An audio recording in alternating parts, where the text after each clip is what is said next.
I was actually doing my PhD on autism, how autistic brains process information. When I published my first autism study, I discovered something that surprised me quite a lot. My paper turned out to be behind a paywall, but it turned out our university did not have the subscription to this particular life science journal.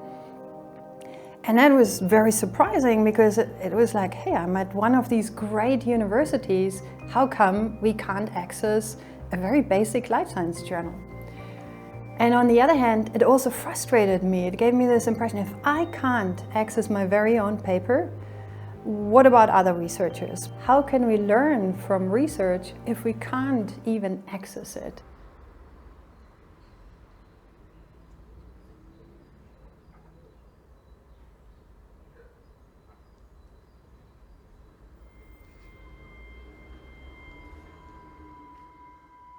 In the subscription model, universities pay publishers so that researchers at their university can access the content of the scientific journals. The problem with that is that the subscription to these journals is really quite costly. And as a consequence, there is not one single university in the world that has access to all of the scientific publications, to all of the science journals out there. That was my wake-up call, and it was then at that moment in time when my husband Henry, who's also a neuroscientist, when he and I decided that it was time to stop talking and really start acting. And that's when we decided to start Frontiers.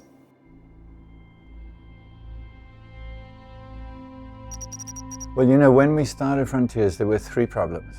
The first was only about 2% of the data, the scientific data, was actually open to the world. It was locked up. The second is that it was very subjective, which opened it up to a lot of politicking, and it was a non-scientific process. And the third was that it was analog. So it was very archaic. When I first started as a PhD student, what you had to do was go to the library, and there was a periodical shelf, and physical copies of recent journals were available there, and you'd have to thumb through them, find out which papers were of interest, and then you would literally write to the authors of those papers and request a preprint. And so the process of getting the paper from the person who wrote it onto your desk took weeks, sometimes months.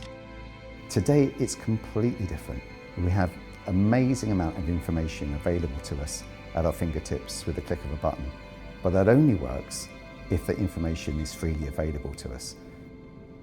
After the knowledge is available, it really wipes up completely the difference between the single person who has an idea and the top Nobel laureates who has all the money in the world to produce new data. Let's say that all articles about COVID would have been closed. It wouldn't be solved within a few months. The fact that it was open, for this particular thing, all the journals opened it because it was clear that it's a matter of, life or death of the whole planet. Then it became open, and then the information flew from China to Israel to this to that. Thousands and thousands of papers. Now with AI, it's even better to assemble, and the solution came much faster than it would be otherwise. In order to accelerate innovation, in order to fuel our knowledge economy effectively, we actually need to be making this science openly accessible so that we can find solutions even better, so that people can live literally better lives, healthier lives, and more prosperous lives. We're one of the earliest digital scientific publishers, and we realized the potential. So we innovated on every aspect that digital offered, which was to create article level metrics. So people could, based on whether they view the paper, they download the paper, they cite the paper, you could now evaluate papers. But we could also create very sophisticated technology to workflow the whole process of peer reviewing a paper. We were the first publishers to really integrate AI into a single product we call IRA, Artificial Intelligence Reviewer Assistant, long before this huge revolution that we're seeing today.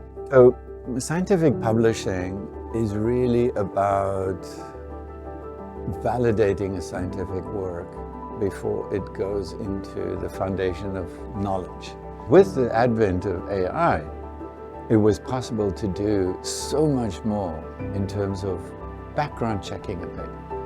Checking whether the methods are solid, checking whether the statistics, the math, is there any plagiarism? All the aspects of the paper are really reproducible. Is it a solid piece of work? But ultimately, the final decision is made by a leading scientist from somewhere in the world that is expert in that field.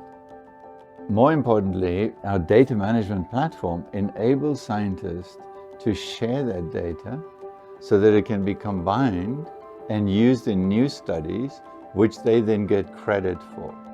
FAIR² is Frontier's data management platform. Scientists actually have a huge amount of data. Today, they're only publishing the paper which describes the data and describes what they understand about the data or the interpretation or the implications of the data. Once it's certified, it's citable. This will give scientists a whole new way to build up their careers, get grants, and advance their studies. So this is more about the technology and lots of innovation that happened on that aspect.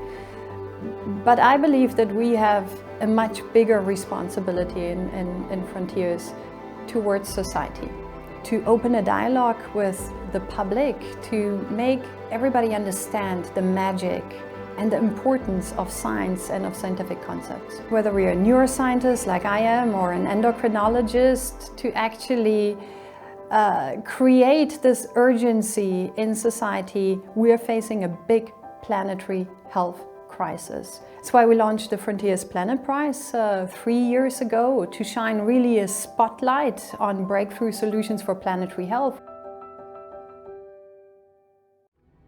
But the Frontiers Planet Prize is, in my view, a unique initiative, an effort of establishing a world-leading prize to support science that really takes the holistic perspective of integrating people in the entire world and Earth system at the planetary scale.